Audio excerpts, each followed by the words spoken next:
আমাদের COVID-19 experience already সবারই হয়ে গেছে। 2019-এর শেষে যেটা শুরু হয়েছিল। এবার 2025-এর শুরুতেই আবার একটা নতুন আতঙ্ক, হিউম্যান মেটানিউমো ভাইরাস, যেটারও আবার সোর্স বলা হচ্ছে চায়নাতে শুরু হয়েছে। কারণ চায়না এমন একটা দেশ, সেই দেশটা থেকে ইনফরমেশান সরকারিভাবে পাওয়া যায় না। 2019-এও যেটা দেখা গেছিল যে প্রথম দিকে কোভিড-19 ইনফেকশন যখন শুরু হয়েছিল, তখন কিন্তু চায়না বহির্বিশ্বের কাছে ব্যাপারটাকে লুকিয়ে রেখেছিল এবং পরবর্তীকালে সারা বিশ্বে ছড়িয়ে যাওয়ার পর তার যে প্রভাব সারা বিশ্ব ফেস করেছিল এবং কত জীবনহানি, ইকোনমিক লস, মানুষের চাকরি যাওয়া, এমন কিছু নেই যে যেটা হয়নি। এবার মানুষের ভেতর আতঙ্ক তৈরি হয়েছে যে 2025-এ কি তার আবার পুনরাবৃত্তি হতে শুরু করেছে, হতে পারে। তার কারণ এই এইচএমপিভি যে ভাইরাস, সেটার সঙ্গে কিন্তু এই কোভিড-19 ভাইরাসের অনেক সিমিলারিটি আছে। মানে যে সমস্ত সিমটমগুলো কোভিড-19-এ দেখা যায়, এখানেও কিন্তু দেখা যায় এবং কোভিড-19-এর মতোই যেটা ড্রপলেট ইনফেকশনের মাধ্যমে ছড়ায়, এটাও কিন্তু সেই ড্রপলেট ইনফেকশনের মাধ্যমেই কিন্তু ছড়ায় বা সংক্রামিত হয় এবং এই জন্য মানুষের ভিতর কিন্তু একটা ভয় বা আতঙ্ক কাজ করছে। আর সবথেকে বড় আতঙ্ক যে আবার সেই চায়না, এই ভাইরাসটা আবার চায়নাই উৎপত্তি হয়েছে। যদিও এই ভাইরাসটার আইসোলেশন 2001 সালে নেদারল্যান্ডে হয়েছিল প্রথমবার, কিন্তু এটা আবার শুরু হলো চায়নাতে। এইবার দেখুন, সব ইনফরমেশান যদি জানা থাকে তাহলে প্রিকশন নেওয়া যায়, যে কোনো দেশের সরকার বা দেশের জনগণ সেই ব্যবস্থা নিতে পারে। কিন্তু এক্ষেত্রে চায়না, এদের উপর ভরসা করা কখনোই যায় না, কেউ করতেও পারে না।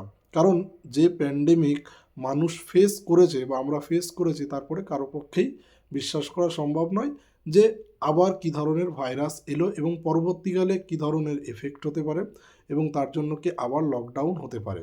দেখুন, এইচএমপিভি যে ভাইরাস, সেটা কিন্তু কোভিড-19 মতো ওই রকম ব্যাপার নেই যে একদম বিশাল সিভিয়ার ফর্ম হবে, সেরকম নয়। এখনও পর্যন্ত জানা যেটুকু আছে বা যেটুকু ওর হিস্ট্রি আছে, সেই অনুসারে কিন্তু বিশাল সিভিয়ার ফর্মের যে পেশেন্ট আছে সেরকম ব্যাপার নয়। বা চায়নাতে যে এক্স হ্যান্ডেলে যে পোস্টগুলো উঠেছে, সেই পোস্টগুলোতে যদিও দেখা যাচ্ছে হসপিটালে উপচে পড়া ভিড়, ক্রিমেটোরিয়ামে ভিড় এবং যেটা ভিআইপি ফার্নেস, সেখান দিয়ে অনেক বেশি স্মোক বের হচ্ছে। কিন্তু যেটা কোভিড-19 ক্ষেত্রে হয়েছিল, প্রচুর মানুষ সাফার করেছে, মারা গেছে, ভেন্টিলেশনে গেছে। এখনও পর্যন্ত জানা অবধি এই রকম ভয়াবহতা এইচএমভিভির ক্ষেত্রে নেই। এইবার একটা ক্ষেত্রে হতে পারে, যদি সেটার কোনো মিউটেশন হয় এবং সেই মিউটেশনটা পুরো মারণঘাতী আকার নেয়, তখন কিন্তু সেটা অবশ্যই ক্ষতিকারক হতে পারে। কারণ এর যে ক্রনিক সাইড এফেক্ট, মানে যে খারাপ দিকটা, সেটা হচ্ছে যে এটা খুব সিভিয়ার ফর্মে গেলে ব্রঙ্কিওলাইটিস, ব্রঙ্কাইটিস, নিউমোনিয়া এই ধরনের রোগ হতে পারে। এইবার যদি এটা মিউটেশন হয়, তাহলে যদি সেটা মারণঘাতী হয়, সেক্ষেত্রে কিন্তু অবশ্যই ক্ষতিকারক হতে পারে। কিন্তু এখানে একটা জিনিস যেটা সবথেকে কোভিড-19 থেকে ডিফারেন্স, যে কোভিড-19 শুরুতে যখন ধরা পড়তে কিন্তু অনেকটা সময় লেগেছিল। প্রায় 1 মাস বাদে গিয়ে কোভিড-19 প্রথম প্রায় ডায়াগনোসিস হলো। মানে চায়না প্রথম দিকে ধরতে পারেনি এবং তারপরে ইনফরমেশন লুকিয়ে রেখেছিল। কিন্তু এই ক্ষেত্রে যেটা দেখা যাচ্ছে যে এইচএমপির ক্ষেত্রে কিন্তু ও শুরুতেই কিন্তু ধরা পড়েছে এবং যেহেতু ইনিশিয়ালি ডায়াগনোসিসটা করা গেছে, সেক্ষেত্রে প্রিভেনশন নেওয়াটা কিন্তু যায়। কিন্তু এইবার যেটা হয়েছে যে চায়না যেমন অস্বীকার করছে এবং তাদের যেটা বলা হচ্ছে যে তারা হচ্ছে অ্যাকিউট নিউমোনিয়া, মানে নিউমোনিয়া অফ আননোন অরিজিন, এই সমস্ত নিয়ে তারা একটা ইনভেস্টিগেশন চলছে। চায়নার ফরেন মিনিস্ট্রির স্পোকসপারসন মাও নিং যেটা জানিয়েছে যে উইন্টার সিজনে এই ধরনের রেসপিরেটরি ইনফেকশান বা ফ্লু লাইক সিনড্রোম যেগুলো বাড়তে থাকে, সেটা এমন কোনো ব্যাপার নয়। চায়নায় ইজিলি ট্রাভেল করা যায় এবং তারা অবশ্যই পর্যটকদের স্বাস্থ্য ব্যাপারে সচেতনতা দেখাবে। এদিকে ইন্ডিয়ার director general of health service doctor Atul Goel, তিনি জানিয়েছেন যে এখনই প্যানিক হওয়ার মতো কিছু নেই। এখনও পর্যন্ত কোনো কেস ভারতবর্ষে রেকর্ড হয়নি। এবার এই ব্যাপার নিয়ে প্যানিক না হয়ে যে সমস্ত সতর্কতা নেওয়া যায়, সেই সমস্ত সতর্কতা নেওয়ার অ্যাডভাইস করেছে। অলরেডি চায়নাও সতর্ক থাকতে বলেছে, কিন্তু এই মোমেন্টে যেটা হয়েছে, চায়না থেকে এই ভাইরাসটা ছড়িয়ে তার পার্শ্ববর্তী কান্ট্রি হংকংয়ে ছড়িয়েছে।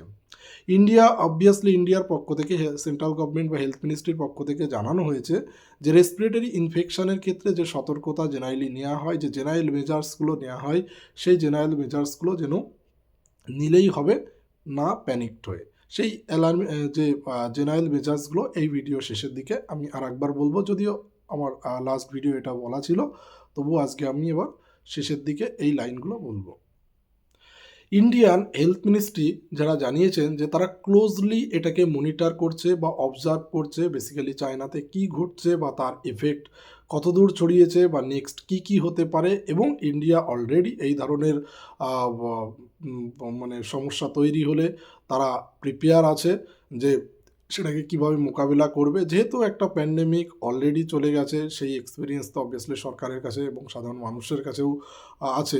তো সেক্ষেত্রে ইন্ডিয়ান গভর্নমেন্ট জানিয়েছে যে তারা প্রিপেয়ার আছে। এইবার দেখুন, কেরালা হেলথ মিনিস্ট্রির পক্ষ থেকে জানানো হয়েছে যে যারা প্রেগনেন্ট উমেন বা এল্ডারলি, এদের ক্ষেত্রে মাস্ক পরার জন্য। কারণ মাস্ক পরলে এই যে ড্রপলেট ইনফেকশনটা ছড়ানোর চান্সেস অনেকটাই কম থাকবে। সর্বোচ্চ নিয়ামক সংস্থা যেটা হচ্ছে ওয়ার্ল্ড হেলথ অর্গানাইজেশন, এই ব্যাপারে চুপচাপ আছে। এইটাই হচ্ছে সবথেকে আমাদের বিশ্বের কাছে সবথেকে একটা চিন্তার বিষয়, যে এটা সর্বোচ্চ নিয়ামক সংস্থা, তারা যদি চুপ থাকে। কোভিডের ক্ষেত্রেও দেখা গেছিল যে তাদের ভূমিকা বিশাল কিছু তা নয়, এবং এইবারেও দেখা যাচ্ছে যে এরকম একটা প্যানিক সিচুয়েশান ক্রিয়েট হয়েছে। তো ওয়ার্ল্ড হেলথ অর্গানাইজেশনের পক্ষ থেকে যে ধরনের রেসপন্স আমরা আশা করেছিলাম, সেই ধরনের রেসপন্স এখনও পর্যন্ত পাওয়া যায়নি। জানি না হু কী করবে। এবং আমাদের যে সমস্ত ইন্টারন্যাশনাল অর্গানাইজেশনগুলো আছে বা ইউনাইটেড নেশন আছে, কখনো দেখা যাচ্ছে যে তারা সেই যে সদর্থক ভূমিকা নেওয়া উচিত জিও পলিটিক্সের ক্ষেত্রে, সেটাও নেয় না। সে যুদ্ধ থেকে স্বাস্থ্য, সব ক্ষেত্রেই ব্যাপারটা একটা লবিবাজি যেমন চলে, এটার ক্ষেত্রেও সেরকমভাবে চলছে। এর আগে কোভিড-19 সময় যেরকম ভূমিকা দেখা গেছিলো, আবার এটা শুরু হয়েছে। যার সব থেকে ইনস্ট্যান্ট একটা অ্যাকশান নেওয়া উচিত বা যার কমেন্ট করা উচিত বা অ্যাডভাইসারি দেওয়া উচিত, সেই হু কিন্তু এখনও পর্যন্ত সাইলেন্ট। বিভিন্ন দেশ এই ব্যাপারে সতর্ক হলেও যে সর্বোচ্চ নিয়ামক সংস্থা, তার পক্ষ থেকে কোনো কিছু বিবৃতি এখনও পর্যন্ত জানানো হয়নি।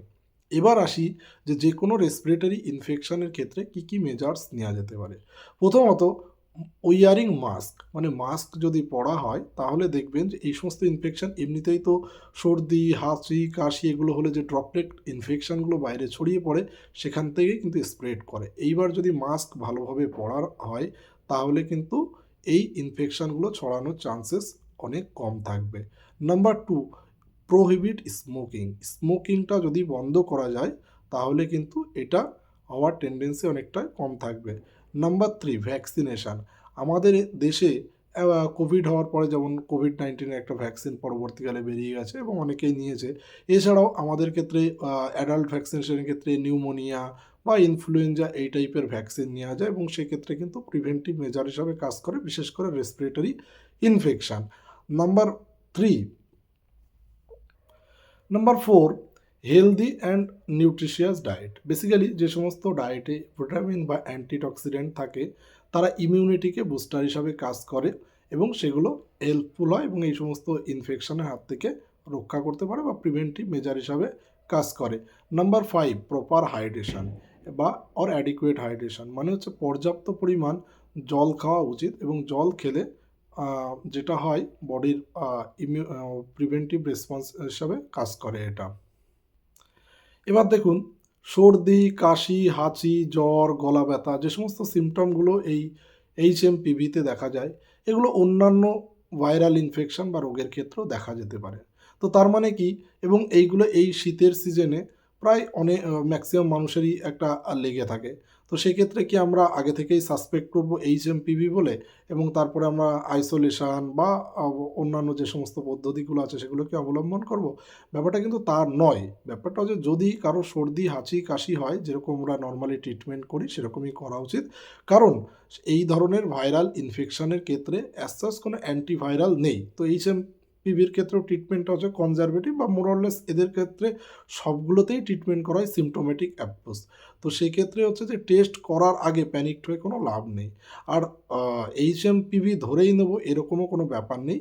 যদি দেখা যায় কোনো ট্রাভেল হিস্ট্রি আছে, মানে কেউ দেখা যাচ্ছে চায়নাতে ছিল, সেখান থেকে ইন্টারন্যাশনাল ফ্লাইটে দেশে ফিরেছে এবং বা কেউ পড়াশোনা করতে গেছে সেখান থেকে দেশে ফিরেছে এবং তার সংস্পর্শে আসা হলো এবং সেক্ষেত্রে একটা জ্বর, সর্দি, কাশি, হাঁচি যদি দেখা যায় তো তখন সেটা টেস্ট করা উচিত এবং টেস্ট করে যদি এইচএমপিভি ধরা পড়ে তো অবভিয়াসলি বা সেটা নিয়ে ট্রিটমেন্ট করা উচিত বা সেটা নিয়ে তখন ভাবা উচিত। কিন্তু এখনও পর্যন্ত আমাদের ডিজিএইচএস যেটা জানিয়েছে কোনো কেস এই মোমেন্টে রিপোর্ট হয়নি ইন্ডিয়াতে।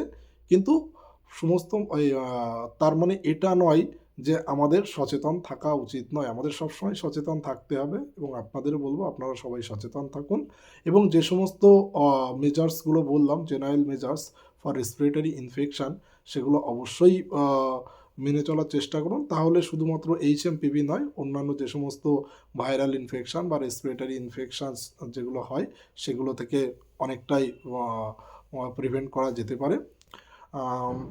যদি ভিডিওটি ভালো লেগে থাকে অবশ্যই সাবস্ক্রাইব করবেন এবং এই ধরনের ইনফরমেশান আরও জানার জন্য ভিডিওটিকে লাইক এবং সাবস্ক্রাইব করুন।